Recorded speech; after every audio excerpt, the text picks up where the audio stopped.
Mas existem ainda aqueles pacientes que terão indicação de tratamento mesmo apresentando um T-score inicial maior que menos 2,5. O paciente tem na densitometria um diagnóstico de uma osteopenia, mas ele tem indicação de tratamento porque, por exemplo, fez o cálculo lá do FRAX e é um FRAX de alto risco. Qual é a meta? Existe também uma meta para esse paciente? Existe, eles estabeleceram uma meta para o paciente com osteopenia. Certo. Né? Uma meta, assim, esquisita, eu acho. Assim. Mas, enfim, qual é a meta?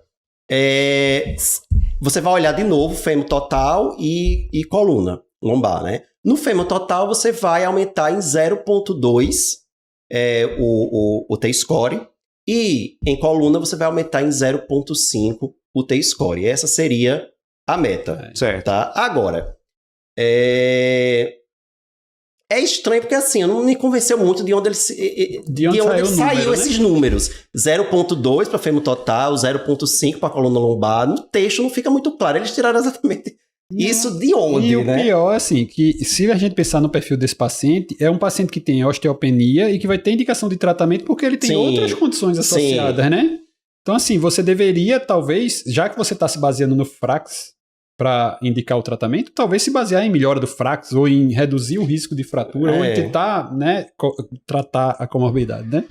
Mas isso que o Luciano falou importante para lembrar que esse alvo é o paciente que eu tenho osteopenia com indicação de tratamento. Isso.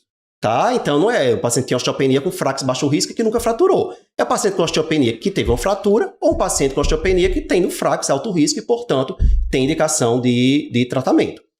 E assim, esses alvos que a gente está falando, o paciente que tem T-score menor ou igual a menos 2,5 ou o paciente que está na faixa de osteopenia, claro que são pacientes que não têm risco iminente de fratura. Porque se tiver risco iminente de fratura, o alvo é aquele inicial que a gente falou. Aumentar ao máximo e o mais rápido possível, diminuir ao máximo e o mais rápido possível o risco de fratura. Então vai cair naquela história, né? Como você estava colocando, o raciocínio estratificado. Primeiro ponto, tem fratura, não tem fratura. Segundo ponto, tem osteoporose. Qual é o grau de osteoporose para eu avaliar essa história? O grau de osteoporose no desvio, né? Do T-score.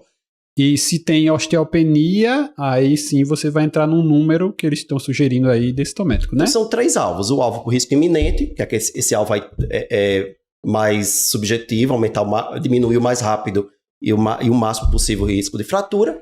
O segundo alvo, T-score menor ou igual a menos 2,5, atingir um alvo acima de menos 2,5. E o terceiro alvo, osteopenia com indicação de tratamento, aumentar em 0,2 no fêmur total, o T-score, e em 0,5 na coluna lombar.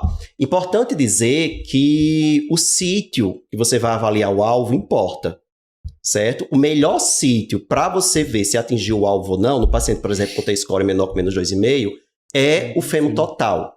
Porque o fêmur total ele vai se correlacionar tanto com fraturas vertebrais como fraturas não vertebrais. E quando eu reduzo o risco, eu quero reduzir o risco de todas as fraturas, dos dois grupos de fratura vertebral e não vertebral. Né? Já a coluna lombar, ela se relaciona muito bem com fratura vertebral, mas a correlação com fratura não vertebral, ela não é tão boa, é um pouco aí controversa essa correlação. Claro, se você tem uma perda exclusiva na coluna lombar, você vai usar a coluna lombar. Se você tem perda nos dois, o fêmur total ele é melhor para avaliação desse alvo. E colo do fêmur? Colo do fêmur não é bom, né? Nunca foi. Primeiro porque é uma área muito pequena, é pouco reprodutível, você precisa de muito tempo para se atingir o alvo que você quer, para chegar onde você quer. Né? Não é bom. E não se correlaciona bem nem com fratura vertebral, nem com fratura não vertebral. Né? Agora, de novo, eu tenho a perda isolada no colo do fêmur, aí tudo bem, eu vou usar o alvo no colo do fêmur, porque a perda é só no colo do fêmur. Certo. Se os outros sítios já estão no alvo, não tem por que eu me estressar. E você sabe que esses números foram criados só para o mnemônico, né? Assim, porque você vai dizer, quando você usar o fêmur, você tem 2 fêmurs, então é 0,2.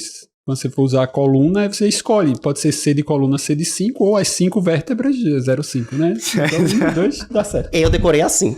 Tá vendo? C de coluna, C de 5. Foi 2, quadril e 5. Quem me deu a dica, não foi eu que criei, não. Quem me deu a dica, eu tava explicando isso para uma residente de geriatria que tá rodando meu ambulatório de osteoporose. Aí ela deu essa dica. Aí eu fiz, nossa, gostei. Decorei na hora. Vou conversar com ela.